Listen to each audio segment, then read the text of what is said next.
ଆର୍ଯ୍ୟ ଶବର ହେଲେ ଅଧାର୍ଯ୍ୟ। ଆଜି ଯୋଉ ବିଷୟଟା ଗାଉଛି ଶେଷ ପର୍ଯ୍ୟନ୍ତ ଦେଖନ୍ତୁ ଆଜ୍ଞା ଜଣେ ଭକ୍ତ କେଉଁ ପରାକାଷ୍ଠାରେ ଆଜି ସ୍ୱୟଂ ଭଗବାନଙ୍କୁ ସେ ପାଇଛି। ଆମେ ବ୍ରାହ୍ମଣ ଜାତିରେ ଆଜ୍ଞା କୋଉଠୁ ଜନ୍ମ ହେଇଛି ଆଜ୍ଞା ମୁଁ ଆଜି କହିବି ଜଣେ ପ୍ରକୃତରେ ଯଦି ମାତୃ ପିତୃ ଭକ୍ତ ସନ୍ତାନ ହେଇଥାଏ ତାହେଲେ ସେ କଣ କରିପାରୁଛି ଆଜ୍ଞା ଏ ବିଷୟରେ ଆଜ୍ଞା ନାରୀ ଶିକ୍ଷା ଅଛି ସମାଜ ଶିକ୍ଷା ଅଛି ସବୁ ରହିଛି। ତେଣୁ ମୋ ମା ମାନେ ଧୀର ସ୍ଥିର ମଝିରେ ଟିକେ ଶ୍ରବଣ କରିବେ ଯୋଉଟା ବୁଝିପାରିବେନି ଆଜ୍ଞା ମତେ ପଚାରିବେ ମୁଁ କହିବି ଆଜ୍ଞା କିଛି ଅସୁବିଧା ନାହିଁ। ତେଣୁ ଆଜ୍ଞା ହେଲା କଣ ରାଜ୍ୟର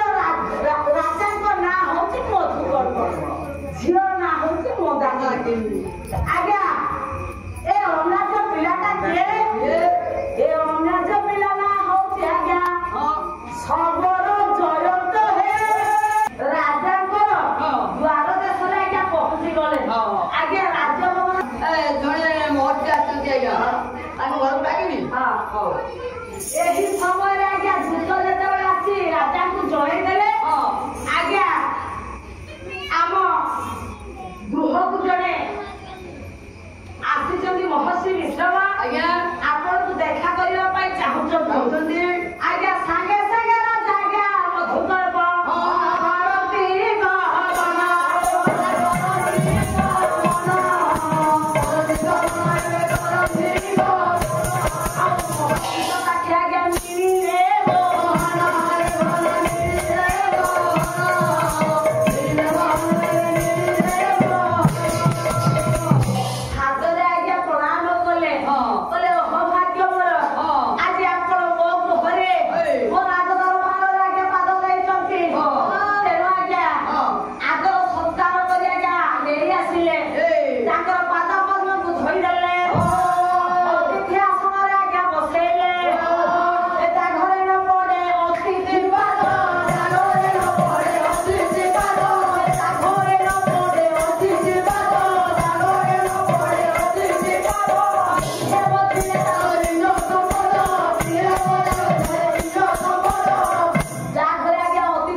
ଝିଅ ମନ୍ଦାକିନୀକୁ ଆଜ୍ଞା ଧରି ଋଷିଙ୍କ ହାତରେ ଦେଲେ ଆଜ୍ଞା ସିଏ ନେଇକି ମୁନି ଆଶ୍ରମରେ ଆଜ୍ଞା ପାଳନ କଲେ ଆଜ୍ଞା ଯେତେବେଳେ ପାଳନ କଲେ ମନ୍ଦାକିନୀ ଆଜ୍ଞା ଧୀରେ ଧୀରେ ବଢିବା ପାଇଁ ଲାଗୁଛି ତାର କେମିତିଆ ବଢିଲା ସେଦିନ ଆଜ୍ଞା ବାଙ୍କା ତୋର ପଦ ଗାଇଥିଲେ ଓ ଭଉଣୀ ପାଲା ଗାଇବ ଯେ ଟିକେ ଦବ ନା ଆଉ ହେଲା ତେଣୁ ଅଷ୍ଟବର୍ଷେ ଭଗତେ ଗୋପିଲେ ନବବର୍ଷେ ତ ରହିଲେ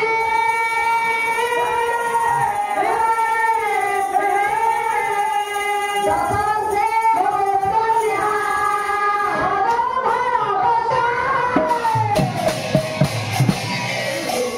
ତେଣୁ ଆଜ୍ଞା ହେଲା କଣ ଅଷ୍ଟବର୍ଷେ ଭଗତେ ଗୌରୀ ଝିଅକୁ ଯେତେବେଳେ 8 ବର୍ଷ ହେଲା ତାକୁ ଆଜ୍ଞା ଆମେ ଗୌରୀ ବୋଲି କହିବା ଅଷ୍ଟବର୍ଷେ ଭଗତ ଗୌରୀ ନବବର୍ଷେ ଚରହି 10 ବର୍ଷେ କନ୍ୟା ଆଜ୍ଞା ଝିଅ କେତେବେଳେ ରଜସ୍ୱଳା ହୁଏ ତା 10 ବର୍ଷରୁ ଅଧିକ ହେଲେ ଆଜ୍ଞା ଏ ହୁଅନ୍ତେ ବହିରେ କୋଟି ବ୍ରହ୍ମାଣ୍ଡ ସୁନ୍ଦର ହେଲା ଆଜ୍ଞା ପଦେ ଏ ହୁଅନ୍ତେ ତୁ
ନେଇକି ଆଜ୍ଞା ରଜସ୍ୱଳା ହେଲେ ଆଜ୍ଞା ବଣ ଜଙ୍ଗଲରେ ବାନ୍ଧି ଦଉଥିଲେ ହେଲା ଆଜ୍ଞା ମା ନା କଣ